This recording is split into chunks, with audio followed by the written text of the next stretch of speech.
if you have used the telescope and then refer to a star atlas, you will discover how useless they are. I'm saying that because nothing looks like what you see in the view of your telescope. Practically useless. So what you need is actually something that shows all the stars, all the ones that you can see in the field of view of your telescope. And for that you need a photographic star atlas, the real thing in front of you to show you at a good scale. So that's what I've done. I've got a photographic star atlas. Let's just open and see. Okay, this is the photographic star atlas. I'm opening it. Let's see. I must say that they look very cheap and tempting, so I got another copy. So when I made that video of unboxing, I noticed that the camera for one reason was too close to the book and you could not see the whole thing, so I'm just doing it again. This is the photographic atlas of the stars by forward by Sir Arnold Wolfendale, and is also by Arnold Doherty I know him, Patrick Moore. What is good about this atlas? Okay, let's just remove this stuff. First, it is hardcover, so no worry that it will not hold on to the good use. So it's published first of all by Institute of Physics, Bristol and Philadelphia. This edition of it is in 1997. These are the table of contents. As you can see, just forewords and an introduction, the atlas. Then it comes to main part, which is the constellations. Several constellations sometimes are packed together, like the Rhodal Reticulum. These are the southern constellations, of course. Aquarius, Ecolus, which are close together. Andromeda, Triangulum, Argus, they're close together again. So they are packed together. What I liked about this, for example, Taurus, page 72. I was trying to find with one of the smallest telescope I have, the M1 Crab Nebula, and I was wondering why nothing looks like the actual view of the stars in the telescope when I look at the atlas. The reason is that atlas doesn't record all the stars. We see so many stars here, and the atlas that I was showing you previously doesn't have most of them. Even in this version, you don't see most of the stars. For some of this Milky Way field, the stars are not there. By the way, that's photography. This is most of the stars that you can see. So if you look here, that's Beta Auriga or Beta Taurus, and this is Zeta Taurus, and M1 is close to that. So finding exactly where you are looking without using this atlas probably will be difficult without this photographic atlas. So this is a really good aid in finding. So asterisms and everything are here. You can use this. Of course, the M1 itself is not visible here very clearly because it's very small actually, first. Second is that you need a good dark spot to see it. And now we come to Orion, the beautiful constellation. It's full of star clusters. We don't consider this pack here as a cluster, but these are actually a cluster, star cluster, around the Epsilon Orionis. And this M42 practically is a cluster. You can see it, they're formed even the nebulosity is around it yet. So this is a really good star atlas, photographic atlas. It shows the real one. There are better versions available, but they come a little bit expensive. This is a second hand. You can buy £1, £2, £3, depending on where you buy it. And it's useful. It can be used. It has its own limitations, but it can be used beautifully. And it's cheaper than a star atlas, which is practically, to my experience, is useless. So this is the Magellanic Cloud, large Magellanic Cloud actually. Oh, that's interesting. And that is, I think, Tarantula Nebula. Anyway, these are southern constellations. You don't see them from the Northern Hemisphere, at least from Europe or most of the Americas. Or you can see some part of it from the Middle East or from China, Malaysia, those areas. It's a nice book. It is a large format. It has two versions. One which I have both versions. One which is hardcover, the other one which have another video of it.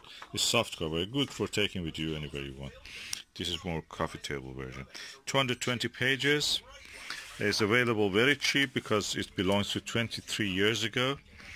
And since then we have those German books, Astrophotographische Atlas of the Mond, or Mond? No, something like that, Cosmos. Mond, right? Mond, I think, yeah, Mond. Or Himmel. Himmel means sky. Anyway. And this is the book. Quite nice. Nice to produce. Large format. And opens this way. Good introduction of it, by the way. Good star charts to start with. And you can buy it very cheap. That's the best thing about it. This is an unboxing of a photographic atlas. Photographic atlas are the best companion if you want to use, because normal atlases, star charts, practically are useless. What you will see in the telescope is different from what you find in the chart. First, the scale is different. Second, the numbers of the stars doesn't match the number of the stars you see in the telescope view. Third, the magnitude limit of the charts are usually 8, rarely 10 or something like that.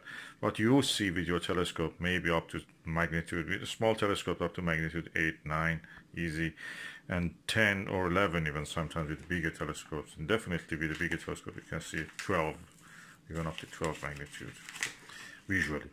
So practically you will not be able to use a star chart. Star charts are useless. Photographic atlases are good in this case. So I have bought a photographic atlas and I'm going to open it and look at it. Right.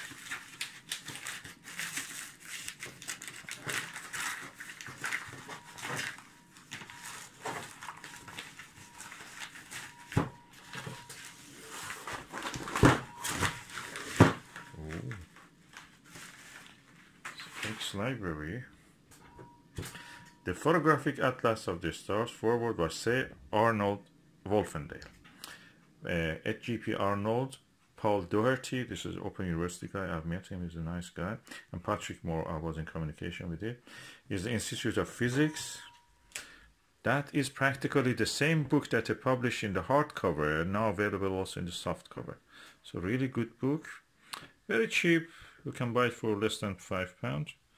So the hardcover book is good for taking to the field probably, or whichever you choose, and the softcover is good for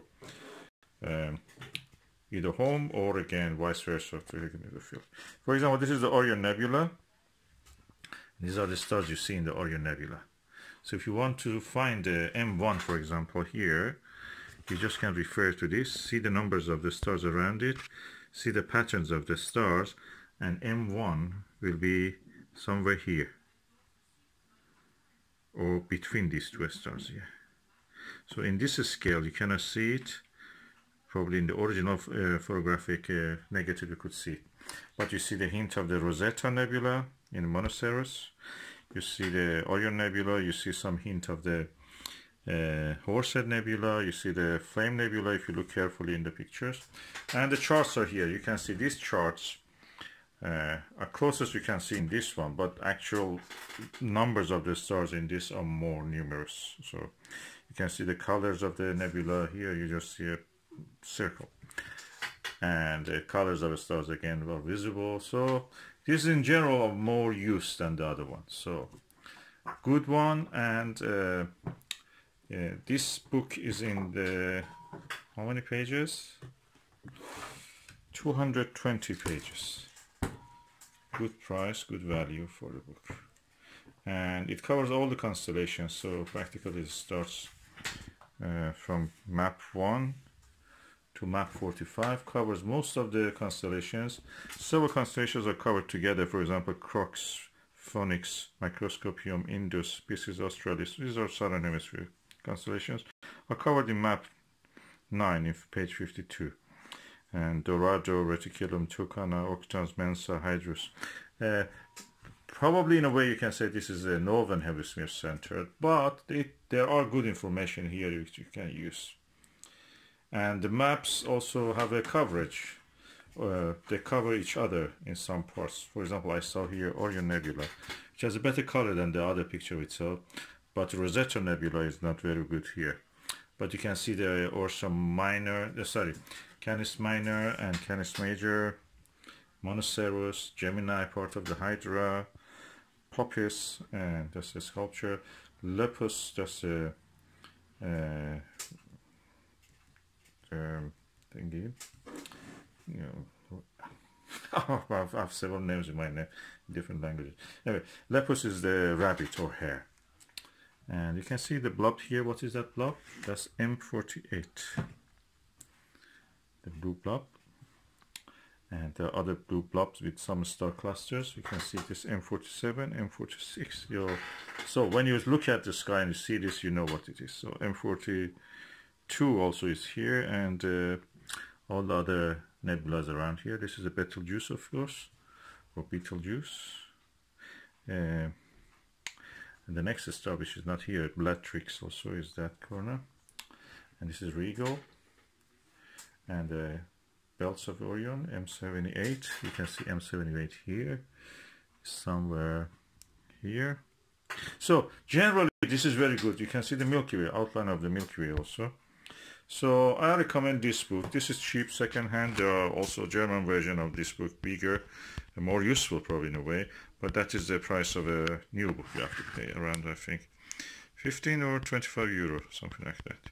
This one is you can buy second-hand. I bought it for £1 or something, £2-3 just postage for it.